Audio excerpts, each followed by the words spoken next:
¿Qué tal? Vamos a comenzar con el tema número 2 de la pastoral familiar. Estamos en el manual, en el curso número 17, Pastoral de la Familia.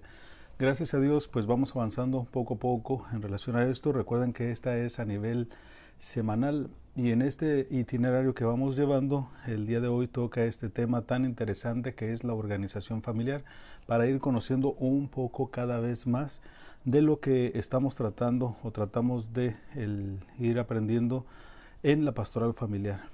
Y como subtítulo, la familia del momento actual se caracteriza por no tener una única organización. Sí, es lo que vamos a ir nosotros revisando en este momento.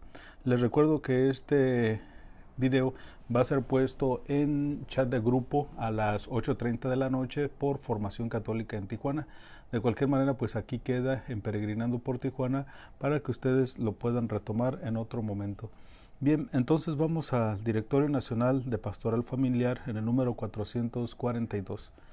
En la actualidad se va poco a poco consolidando la idea de la no necesidad social de la familia y se constata la aparición de nuevas formas de convivencia y nuevos tipos de hogar, diversos de los hogares familiares tradicionales. Esto lo vamos a ir checando nosotros y vamos a darnos cuenta pues que efectivamente se va dando de esta manera y cómo también nosotros podemos fortalecer el modelo familiar tradicional que se tiene y bueno, vamos poco a poco, no hay que adelantarnos tanto ahorita. Vamos entonces al primero de los puntos, van a ser 11 puntos en esta ocasión y el primero de los puntos es las familias mexicanas, ese es el título que llevan. Entonces en las familias mexicanas actualmente no observamos un solo tipo de familia, lo podemos constatar nosotros pues no solo con nuestros familiares o amigos, sino a nivel nacional ya se percibe esto desde hace tiempo. Además de la familia tradicional compuesta por papá, mamá e hijos, vemos familias conformadas por otros parientes o bien solo por papá e hijos o mamá e hijos. El Directorio Nacional de la Pastoral Familiar caracteriza a la familia actual como familia incierta. Se constata un cambio de expresiones del sustantivo claro y preciso familia, se pasa a la amplia denominación llamada convivencia familiar. También hay que tener mucho cuidado en relación a esto porque pues nosotros a lo mejor estamos tan familiarizados como estamos dentro de la iglesia, tenemos distintas expresiones de este tipo de la familia, entonces de repente pues nos puede chocar un tanto el que también se le aplique este término a otras realidades. Vamos entonces al punto número 2, tipos de familia. Podemos hacer varias clasificaciones de las familias conforme a criterios distintos. Nos dice el Directorio Nacional de la Pastoral de la Familia 427. Algunos de ellos son con base en y empieza, ¿verdad? La familia, bueno, vamos a ver un poquito en relación a esto que nos va a ir presentando. Sí, es el desarrollo, bueno, vamos a ver, en familia extensa. Es que quiero abordar varios puntos, pero bueno, vámonos por partes, ¿no? Familia extensa, ¿qué entendemos? Conviven el papá, la mamá, los hijos y otros miembros, parientes o no. Sí, esa sería la familia extensa. La familia compuesta se convive con otros miembros, parientes o no. Sí, esto es distinto, ¿no? Entonces, en cuanto a desarrollo, los tipos de familia son primitiva, tradicional y moderna. No nos vamos a detener muchísimo en todo eso. Recuerden que es el ver, el conocer un poquito más de todo lo que se da en relación a la familia y ya después se podría tener un estudio mucho más a profundidad. Bueno, eso es en desarrollo y los tipos de familia respecto a la integración tenemos en integrada, semi-integrada y desintegrada. Tipos de familia en cuanto a estructura tenemos nuclear, extensa y compuesta, que son los que hemos visto, ¿no? Extensa cuando abarca a otros familiares y compuesta cuando abarca a otros que no necesariamente sean familiares.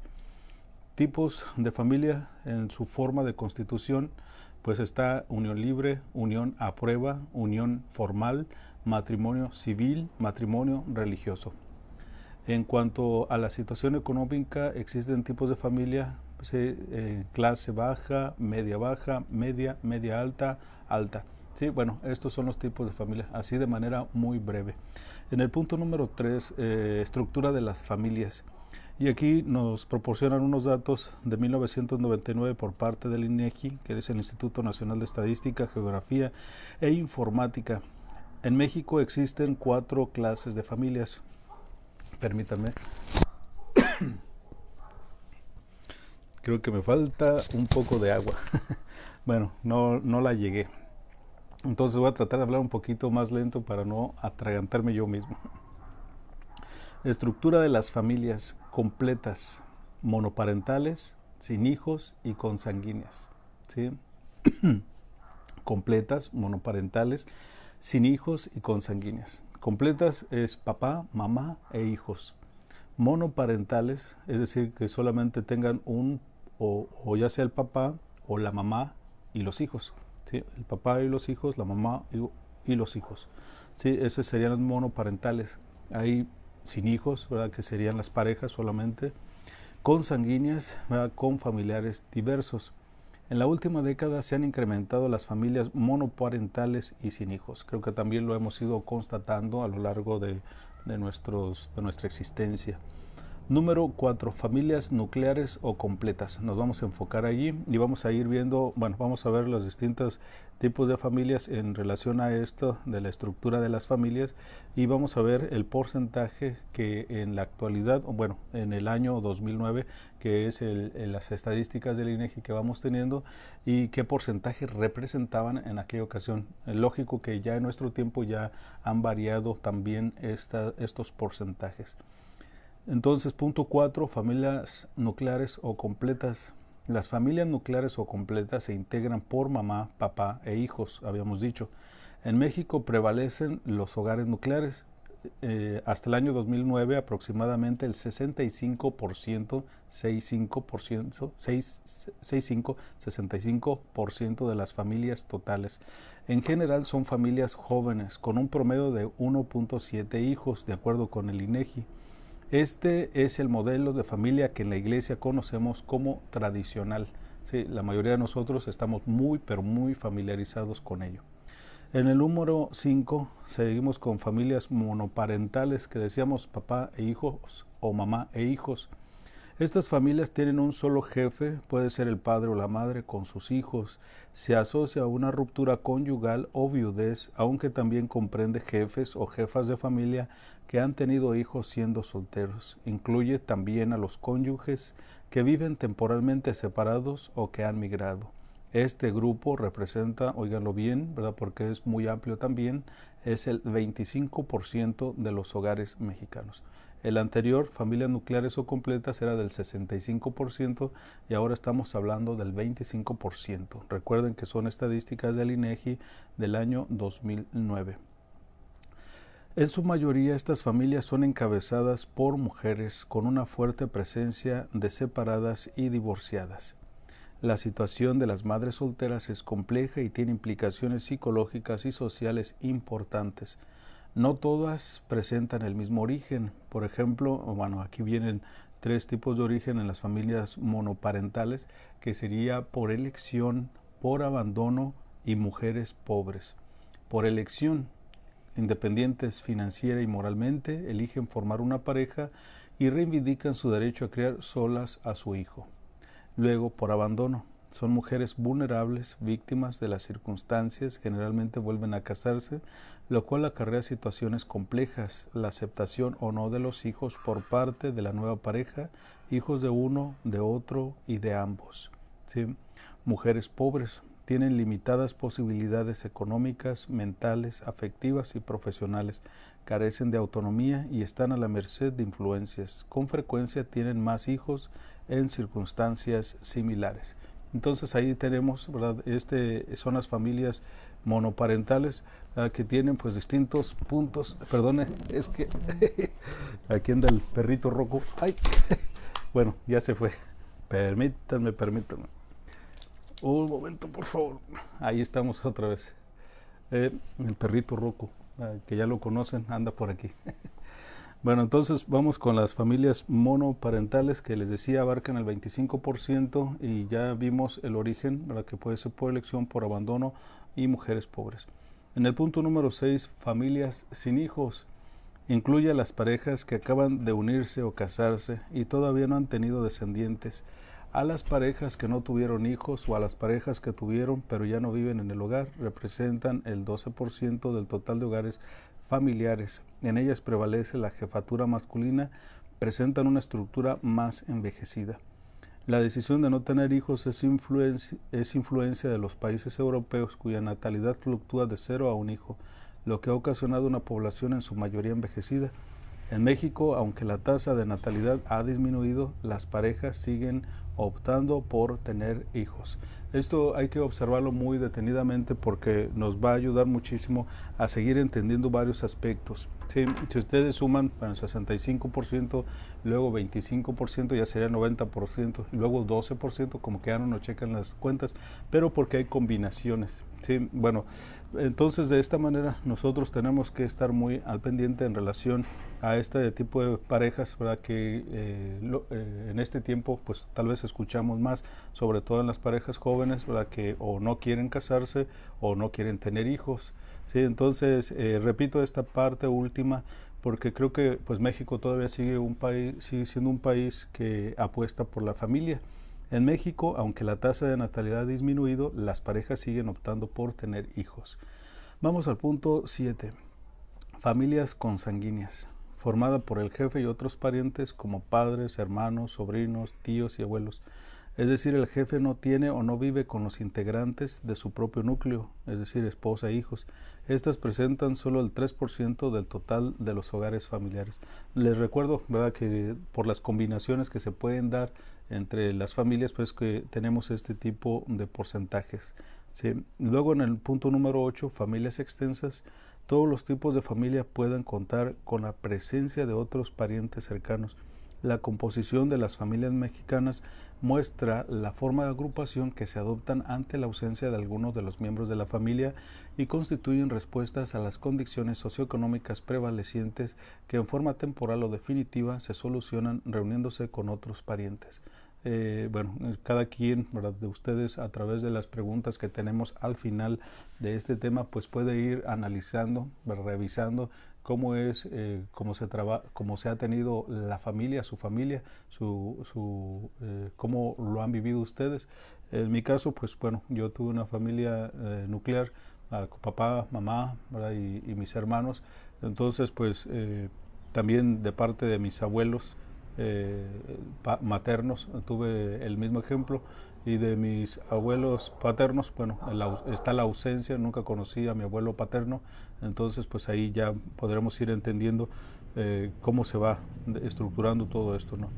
Bueno, entonces vamos continuando. En México la familia extensa es común y suele incluir 3 generaciones, entre ellos abuelos, padres, hijos. Yo creo que esto lo podemos captar, que en algunas comunidades, pueblos, ciudades, encontramos esto, ¿verdad?, que los abuelos viven allí, sí, con los papás, con alguno de los papás, sí. Entonces incluye abuelos, padres, hijos. Las escasas posibilidades de independencia económica orillan a las familias a vivir juntas. La convivencia con otros parientes origina intromisiones en la educación de los hijos, donde los padres pierden autoridad y los hijos obedecen según su conveniencia. Sí, bueno, ya lo vemos, ¿no? Sí, se dice a veces de los nietos que son amansabuelos, es decir, con los papás, con sus hijos, con ahora los papás de los pequeños, pues eran a lo mejor estrictos, y ya con los nietos pues son pura dulzura, y a veces hasta pues los consienten. Sí, y los consienten de más.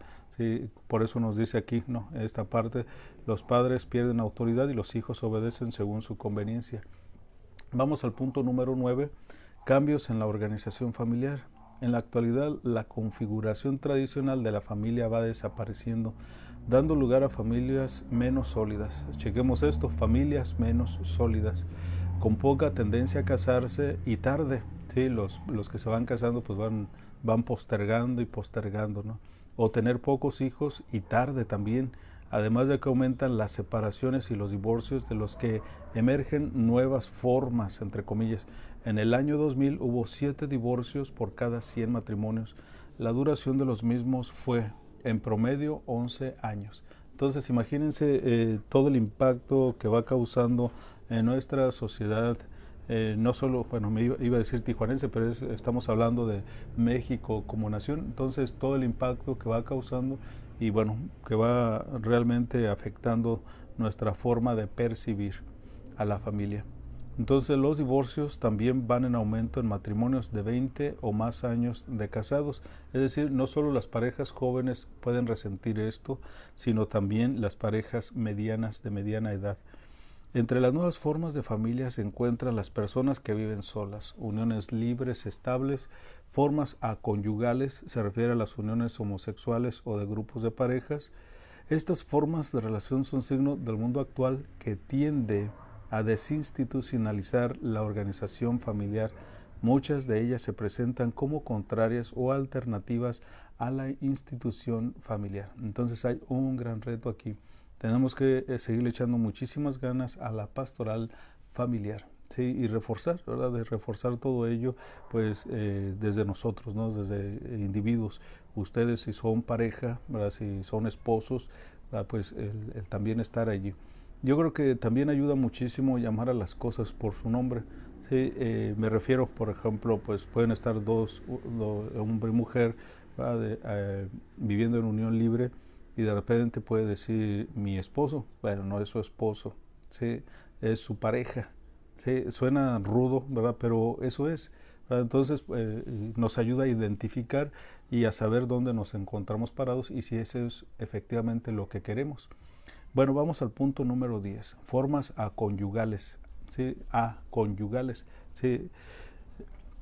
La sociedad actual se muestra más abierta y plural. La unión civil o matrimonio, bueno, mal llamado matrimonio entre personas del mismo sexo, es legal en algunos países de Europa desde el 2001, algunas jurisdicciones de Estados Unidos de Norteamérica desde el 2004, algunos países o regiones de América Latina, incluido el Distrito Federal en aquel tiempo, ahora Ciudad de México, a partir del 2010. Bajo la presión de algunas minorías, gobernadores y legisladores han modificado la definición que durante siglos ha tenido la familia como la unión de un hombre y una mujer. A pesar de esta libertad y pluralidad cultural, la mayoría de las personas sigue entendiendo que el matrimonio es la culminación del amor de la pareja y ven en la familia la realización de sus aspiraciones, ¿sí? Es decir, en la procreación. Para la Iglesia Católica el matrimonio solo es posible entre un hombre y una mujer, pero es un hecho social la aceptación cada vez mayor de otras formas de convivencia. Aquí yo creo que también tenemos que ser muy claros, como les mencionaba, llamando las cosas por su nombre. Para nosotros, pues el sacramento del matrimonio, ¿verdad? Sacramento es un sacramento, es entre el hombre y la mujer que se constituyen en alianza, sí, en alianza matrimonial, y uno de los objetivos, el principal, pues son la procreación. Sí, pero es bien importante que les decía que mencionemos a las cosas por su nombre porque también pues nos puede confundir a todos nosotros y finaliza este punto, ¿no? Dice, pero es un hecho social la aceptación cada vez mayor de otras formas de convivencia. Y yo creo que a esas formas de convivencia pues también hay que dejarles bien claro cuál es su nombre. ¿Sí? El matrimonio entonces pues se da de una manera civil, se da de una manera sacramental para nosotros los católicos. Entonces, y las otras son otras formas de convivencia, ¿sí? Pero no se pueden equiparar o llamar matrimonio. Bueno, ya eso lo pueden ustedes ir viendo en Pastoral Familiar. La Arquidiócesis de Tijuana tiene muchísimos programas que nos van ayudando, pero por eso, si no existe este tipo de formación, es muy fácil que nosotros nos vayamos con sentimentalismos, ¿no? ¿Sí? Y entonces vayamos cometiendo un equívoco tras otro equívoco y con esto vamos debilitando la estructura familiar y después pues debemos ir asumiendo pues las consecuencias de nuestros fallos. Vamos al último de los puntos, el número 11, desafíos. Los tipos de familia hoy tienen que ver con la actual crisis de sentido, con un cambio cultural. La familia vive en un contexto de profundas transformaciones de alcance global. Y aquí vienen otros puntos que a mí me parecen relevantes porque, bueno, tal vez como sacerdote pues enfatizo mucho la dimensión espiritual, pero creo que pues es la clave para poder ir entendiendo varias cosas, ¿no? Voy a repetir la lista y luego entre esos pues va a estar los puntos que les digo. La familia vive en un contexto de profundas transformaciones de alcance global. Luego, se ha perdido el sentido religioso. Sí, por eso lo considero así muy relevante para mí, ¿no? Se desvanece la concepción integral del ser humano, su relación con el mundo y con Dios, que también ya lo hemos ido tratando y también es relevante. Se sobrevalora el individualismo, nosotros lo podemos notar de múltiples formas en nosotros mismos inclusive, el cual debilita los vínculos comunitarios, se menosprecia la vida familiar. Sí, entonces hay que tener mucho cuidado con esto, como les he mencionado, requiere de nosotros pues una convicción y una participación, una vivencia. ¿Sí? La familia, y ya finaliza con este párrafo, es en el ámbito donde repercute con mayor crudeza el cambio de época. Es el espacio vital más sensible porque allí nacen y crecen las nuevas generaciones. En ella se inician los procesos más importantes en la vida de las personas y de la sociedad.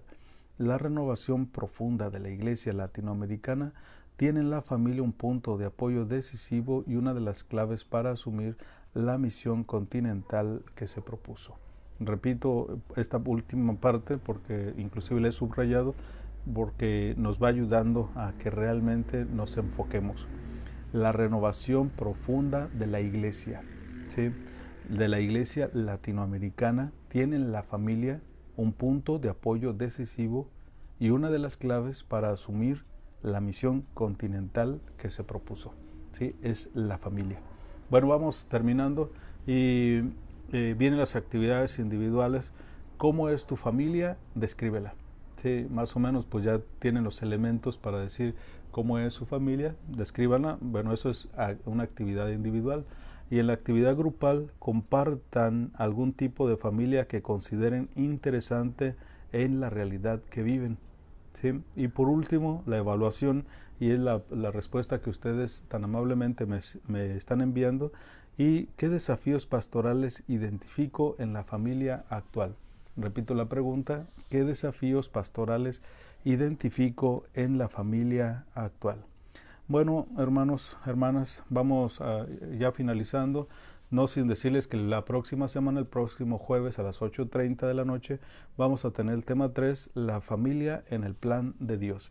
Y así vamos avanzando poco a poquito. Fíjense cómo van. Dice, en el tema 1 vimos la familia en los tiempos modernos, en el tema 2, este día, la organización familiar, y luego entraríamos ya a teología y espiritualidad de la familia con el tema 3, la familia en el plan de Dios. Y así vamos a ir avanzando poco a poco en todo ello. Los invito, ¿verdad?, a que le sigan echando ganas y que asuman el reto, ¿verdad?, de participar con sus comentarios. Es una vez a la semana, así que lo pueden hacer con mucha facilidad. Y mañana, viernes, también a las 8:30, pues vamos a tener nuestra preparación para la Santa Misa del domingo. Bueno, creo que aquí hay muy poquita luz, pero lo importante es que se oiga y que podamos saludarnos un poquito así. ¿Sí? Entonces, bueno, cuídense mucho, Dios los bendiga. Al final de este video, pues estoy poniendo allí el recordatorio, bueno, algunos avisos, ¿sí? A lo mejor ahorita va a haber nada más uno, pero la idea es de que vayan ustedes también conociendo algunas de las actividades que vamos teniendo. Bueno, pues ahorita es algo tarde ya y dentro de poco vamos a vernos los que ya estamos en el grupo.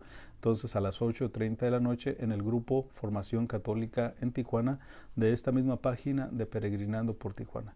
Dios los bendiga, cuídense mucho. Fin de la transmisión.